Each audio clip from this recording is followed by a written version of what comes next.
வாழ்வோம் வாழ்விப்போம்.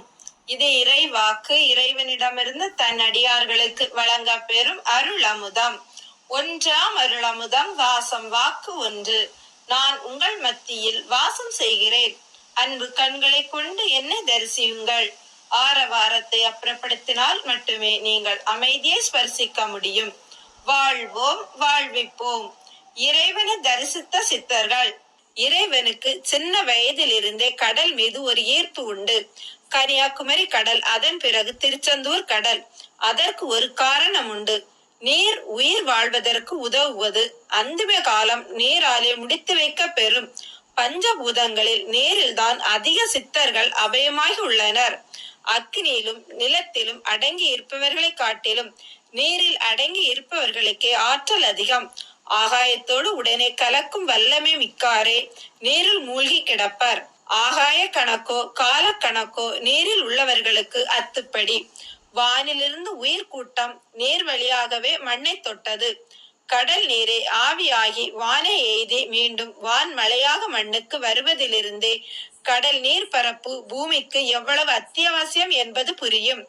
வீட்டில் தியானத்தில் இருக்கும் போது தெரியும் சித்தர்கள் கூட்டத்தில் யார் இறைவனை நேரில் சந்திக்க விரும்புகிறார்களோ அவர்களை தேடி இறைவன் போவதுண்டு. அதுபோல் அவர்களும் நேரில் வருவதுண்டு. அது ஒரு மறைமுக நிகழ்வாகவே நடந்து வந்தது. யாருக்கும் அறிவிக்கவும் இல்லை, யாரும் அறிந்து கொள்ளவும் இல்லை. இறைவன் மனித நிலைக்கு இறங்கி வந்திருப்பதை மனிதர்கள் மனித நிலையில் உணர முடியும். இதனால் என்ன சிக்கல் என்றால், மனித குணத்தோடு இறைவனை பராமரிக்கும் போது மனித அவஸ்தைகளை அடைவர். இறைவன் உறவினர்களுக்கும் இறைவனுக்குமே அதீத தொடர்பு அமைந்ததில்லை. உறவு பார்வை மாயை பார்வை போர்த்திவிடும். மனித நிலையில் பக்குவப்பட்டவர்கள் இறைவனை அடையாளம் கண்டனர். கூடுதலாக அருவத்தில் இருக்கும் சித்த கணங்களை உணர்ந்து தொடர்பில் இருந்தனர்.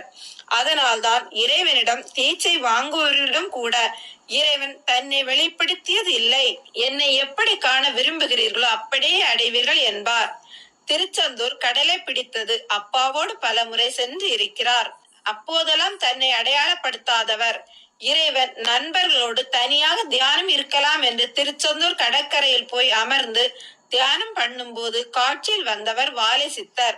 குச்சி தாடி, பரட்டை தலை, கரைபடிந்த பற்கள், தோல் எலும்பு தள்ளிய புஜம், அம்மன தோற்றம், நல்ல உயரம், ஒல்லியான உடம்பு, காந்த கண்கள், வாசியினால் வானத்தையே வசைப்படுத்திய ஆற்றல். கடற்கரையில் இருந்து இறைவன் முன் கடலிலிருந்து நடந்து வந்து என்சான் கிடையாக விழுந்த நிலை. ஜென்ம ஜென்மமாக தேடிய தேட்டம் முகத்தில் தெரிந்தது. எழுந்தவர் ஒரு பாடலை பாடினார். பகிர் என்றது இறைவனுக்கு.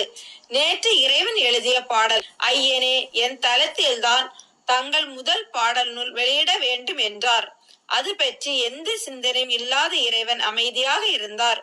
கடல் நோக்கி சென்று விட்டார். அவர் குறித்தாரா இல்லை இறைவனிடம் அனுமதி பெற்றாரா தெரியவில்லை. நடந்தேறியது.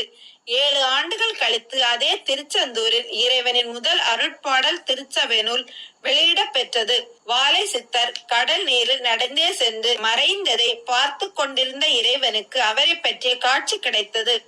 அந்த காலத்தில் இந்த கடற்கரை பாறை குகை நிறைந்து இருந்தது.